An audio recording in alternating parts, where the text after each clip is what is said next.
বিশেষ করে দেখেন যারা প্রবাসী, এই উপার্জনের জন্য, শুধু উপার্জন, স্ত্রী সন্তান নিয়ে পরিবারের রোজগার, কামাই রোজগার, এদের উপার্জনের জন্য বছরের পর বছর হাজার হাজার মাইল দূরে, লক্ষ মাইল দূরে, পুরা দেশ, পরিবার, বংশ, সমাজ, ঘর সবার থেকে বিচ্ছিন্ন হইয়া মাসের পর মাস, বছরের পর বছর দিন কাটে। সৌদি আরবে আমি এইবারও এমনও ভাই দেখছি, জিদ্দা থাকে 28 বছর ধরে সৌদি আরব, 32 বছর ধরে সৌদি আরব। তাহলে এই বাচ্চারা যদি 14 বছর বয়সে কিংবা 16 বছর বয়সে গিয়ে থাকে, এরপরে যদি আজকে 32 বছর থাকে, তাহলে 32 আর 16 কত হইল? তা তার আর হায়াতের রইল কি? তার আর জীবন যৌবন আর রইল কি? বাকি আছে কি? সুখের আর জিরাইবার, অবসর নেবার টাইম করি? শেষ তো এমনি এমনি হায়াত। 28 বছর বিদেশ, তার রইলটা কি? তা এই যে লম্বা সময় উপার্জনের জন্য, রিজিকের ফিকির, উপার্জনের ফিকির, স্ত্রী সন্তানের মুখে খাদ্য তুলে দেওয়ার ফিকির। আচ্ছা, এরপরে দেখেন দেশে আমাদের জীবনের প্রত্যেকের 60 বছরের বুড়া মানুষ অথবা 18 বছরের যুবক মানুষ, সবার দিলের মধ্যে এই ঘর, পরিবার, স্ত্রী সন্তানের উপার্জন, একটু আরামে থাকা চলা, তাদের জন্য একটা ঘর, তাদের জন্য একটু জমি, তাদের জন্য একটু টাকা পয়সা, তাদের একটু আরামের ব্যবস্থাপনার জন্য আমাদের প্রত্যেকের জিন্দিগি, বেশি অংশ বলা যায় মূল অংশই জিন্দিগির এর পিছনেই ব্যয় হয়েছে। ঘন্টার পর ঘন্টা কর্ম করতেছে এই সংসারের একটু উপার্জন বাড়াইবার জন্য, বউ বাচ্চা নিয়ে, সংসার নিয়ে একটু ভালোভাবে চলার জন্য। একজন মানুষ প্রাপ্তবয়স্ক হয়, বিবাহ শাদী করে, তো স্ত্রী সন্তান পরিবার হয়,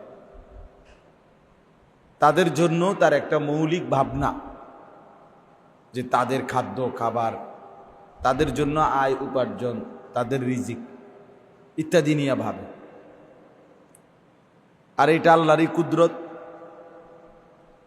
এটা লাগবে না, এটা ঠিক আছে, এটাই ভালো হয়েছে, এটা বেশি উঁচা হয়ে যাবে।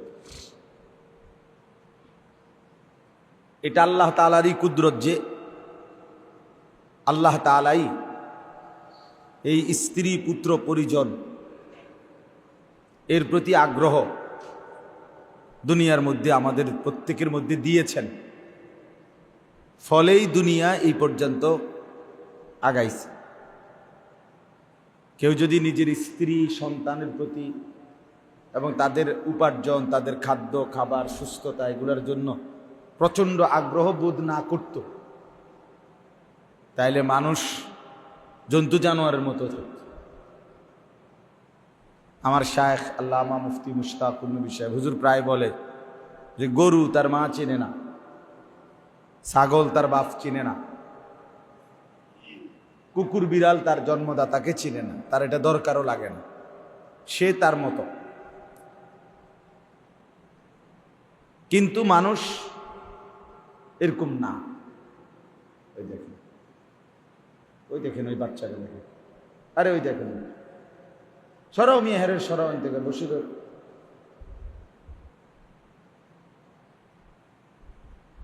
তাইলে এই জন্য কিন্তু মানুষের এই বন্ধনটা আল্লাহ তাআলারই দান। আল্লাহ তাআলাই এই আগ্রহ, শাহওয়াত মানে আগ্রহ এবং সুতীব্র আকাঙ্ক্ষা আল্লাহ দান করেছে। যেমন ধরেন কোরআন শরীফের আয়াত থেকে বুঝবেন, কোরআনুল কারীমের মধ্যে আছে যুয়্যিনা লিন-নাসি হুব্বুশ শাহওয়াত। আল্লাহ তাআলা বলেন যে আল্লাহই মানুষের জন্য সৌন্দর্যমণ্ডিত করে দিয়েছেন তার মনের আশা, আকাঙ্ক্ষা, ভালোবাসা কিছু জিনিসের প্রতি। এটা আল্লাহই করে দিয়েছেন। আল্লাহ বলছে কি কি? মিনান নিসা, 1 নাম্বার তার স্ত্রীদের প্রতি, 2 নাম্বার ওয়াল বানিন, সন্তানাদির প্রতি, 3 নাম্বার ওয়াল কানাতিরিল মুকান্তারা মিনাল যাহাবি ওয়াল ফিদ্দা, রাশি রাশি স্বর্ণ রৌপ্য মানে টাকা পয়সা উপার্জন, এটার প্রতিটা মানুষই চায় রোজগার করতে, কামাই করতে, উপার্জন করতে। এই আগ্রহ আল্লাহ বলছেন আমি দিস। স্ত্রীর প্রতি আগ্রহ আমি দিস, আল্লাহ সাজিয়ে দিয়েছেন। সন্তানাদির প্রতি আগ্রহ আল্লাহ তাআলাই সাজিয়ে দিয়েছে। 4 নাম্বার ওয়াল খাইলিল মুসাওয়ামা, চিহ্নিত ঘোড়া, দামি ঘোড়া, সুন্দর ঘোড়া। আর এখনকার জামানা হলো দামি বাহন, সুন্দর বাহন, একটা ভালো গাড়ি, একটা ভালো সাওয়ারি, সবারই আগ্রহ।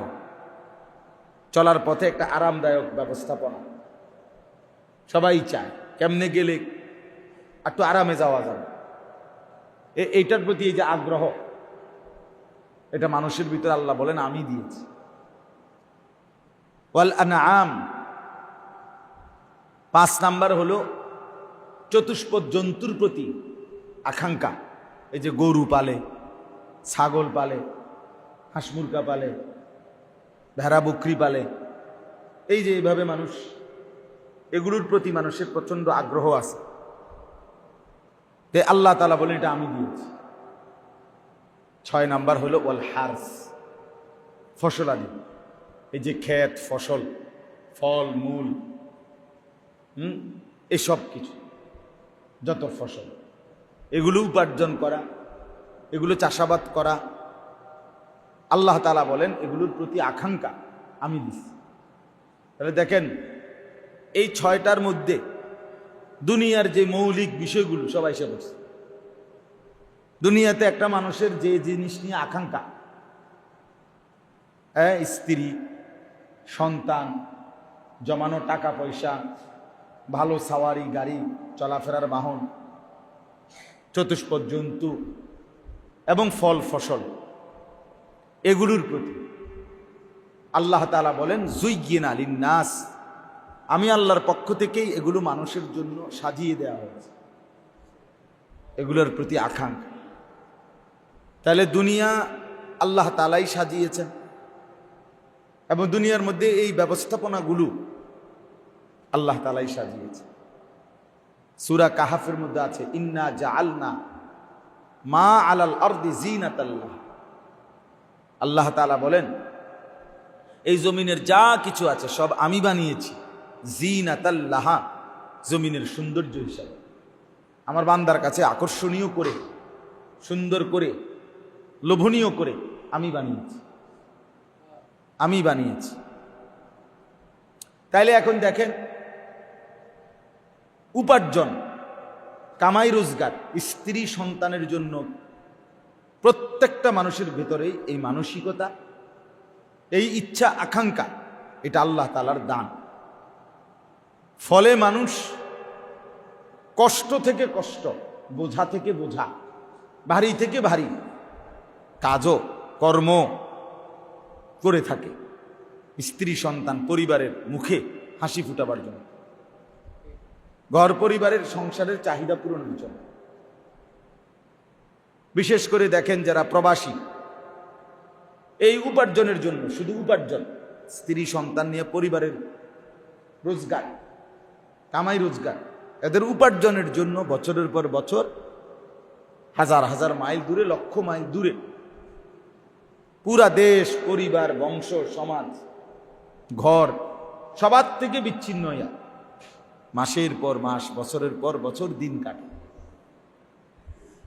সৌদি আরবে আমি এইবারও এমনও ভাই দেখছি জিদ্দা থাকে 28 বছর ধরে সৌদি আরব, 32 বছর ধরে সৌদি আরব।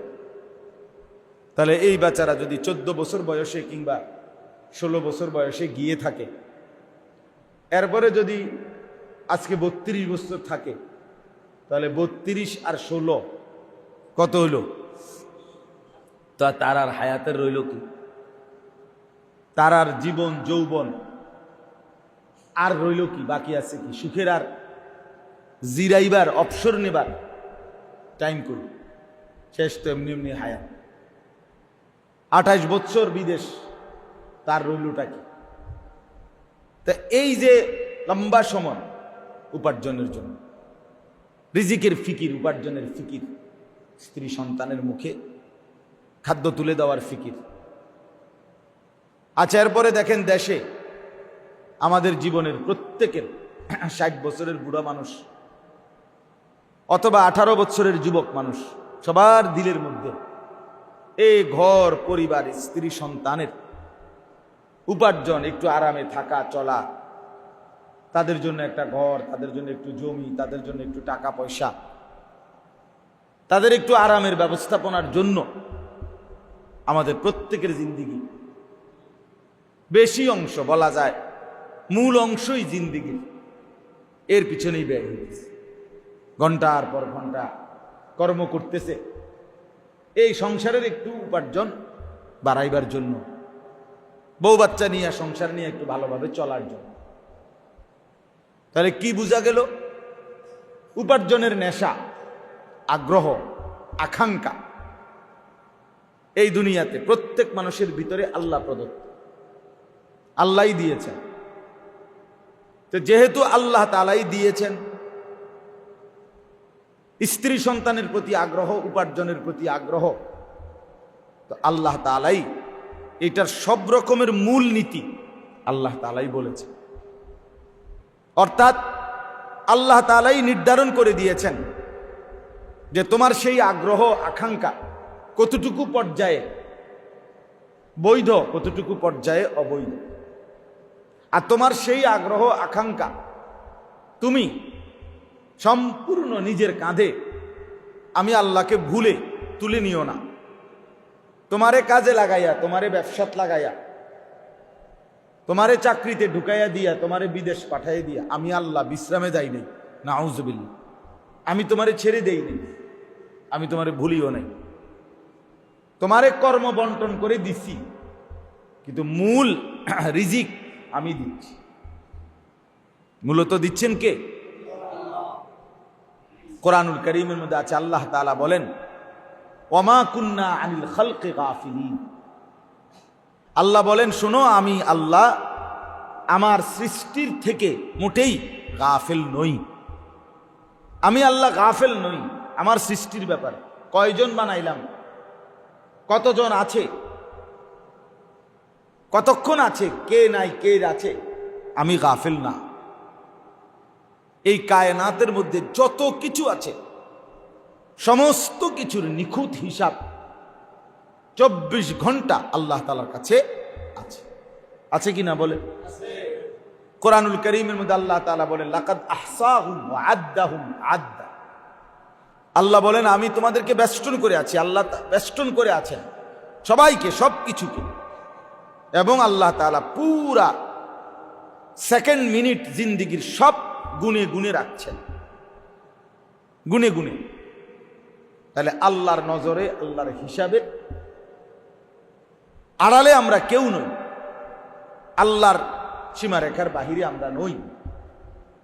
আচ্ছা, তাইলে এবার দেখেন এই কথাটা আল্লাহ তাআলা এই আয়াতে এবার বুঝাইতে চাইছেন যে বান্দা, তোমারে বানাইছিও আমি, তোমার মধ্যে উপার্জনের আকাঙ্ক্ষা, কামাই রোজগারি করার যে আগ্রহ, এটা আমি দিছি। স্ত্রী সন্তান যে কয়জনের লাগে তুমি টেনশন করো রে, এরা আমি দিছি আগে। তাহলে যেহেতু সবটা বিষয় আমার দেওয়া, যেই জমিনের উপরে তুমি উপার্জন করবা সেটা আমার, যেই আসমানের নিচে তুমি উপার্জন করবা সেটা আমার, যেই সূর্যের আলোতে তুমি কামাই করবা সেটা আমার, যেই দিনের আলোতে তুমি উপার্জন করবা সেটা আমার। জাআলনান নাহারা মাআশা। আল্লাহ বলেন, উপার্জনের জন্যই আমি দিনের আলো বানাইছি, আর বিশ্রাম আর নিদ্রা, ঘুমের জন্যই আমি রাত্রি বানাইছি, রাত্রি বানিয়েছি। তাইলে আল্লাহ তাআলা বলেন, সব যেহেতু আমার, উপরের দিকে যা তাও আমার, নিচের দিকে যা তাও আমার, তুমিও আমার, পরিবারও আমার, অর্থ উপার্জনের এই আগ্রহ এটাও আমার।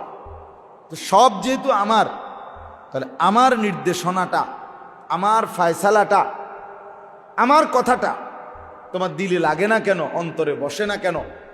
আমার কথাটাকে তুমি বারবার প্রত্যাখ্যান করো। কথা বুঝেন নাই?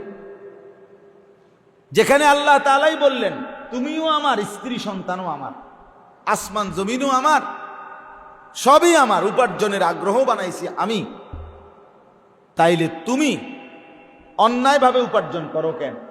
হারাম রোজগার করো কেন? আমার নিষেধ অমান্য করো কেন? আর আমার কথার উপরে তোমার আস্থা নাই কেন? আমি তো বলেছি বারবার যে আমি তোমার স্ত্রী সন্তান যে কয়জন নিয়ে তোমার ফ্যামিলি, এটা আমি দিছি, আমার হিসাব আছে। অতএব আমি আমার হিসাব মতে প্রত্যেকের রিজিক পৌঁছাবো। এটা তুমি বুঝতেছো না, মানতেছো না কেন? তুমি কেন আমার নিষেধ, আমার হুকুম, আমার বিধান লঙ্ঘন করছো কেন? কোরআনুল কারীমের মধ্যে আল্লাহ তাআলা কোরআনে কথাটা বলছে, ওয়া কাদ্দারা ফীহা আকওয়াতাহা। আল্লাহ তাআলা বলেন আমি জমিনের মধ্যেই আমার সমস্ত সৃষ্টির জন্য, তাদের জন্য যে কুত, খাদ্য, আহার আমি আল্লাহ তাআলা নির্ধারণ করেছি। তাহলে আমার জমিনের মধ্যেই আমার মাখলুকের রিজিক আমি রাখছি। কথা বুঝছেন কিনা বলেন? আল্লাহ তাআলা কোরআনে বলেন ইন্না কুল্লা শাইইন খালাকনাহু বিকাদার। নিশ্চয়ই আমি আল্লাহ সব কিছু সৃষ্টি করেছি পরিমাণ মতো। ঘাটতির কোনো সুযোগ নেই, ঘাটতির কোনো কি নাই সুযোগ। ওই এই কোনার ছেলেগুলো বেশি যন্ত্রণা করতেছে নাসির ভাই, মানে দুই একজন ফাজিল আছে, এই দুই একটা ফাজিলের কারণে বাকিরা কষ্ট পাইতেছে। দুষ্ট কোনো সবাই হয় না, এটা নিয়ম। যেই কোনো মজমাতে দুষ্ট কি হয় না, 100 জনে লাইন ধরলে লাইন ভাঙ্গে একজন, 100 জনে কোনো লাইন ভাঙ্গে না, কিন্তু ওই একজনই পুরা 100 জনরে তখন যন্ত্রণা দেয়। সবাই তখন কথা শুরু করে, এই বেটা তুমি লাইন ভাঙছো কা, এই লাগিয়ে গেল মাছে গাছে।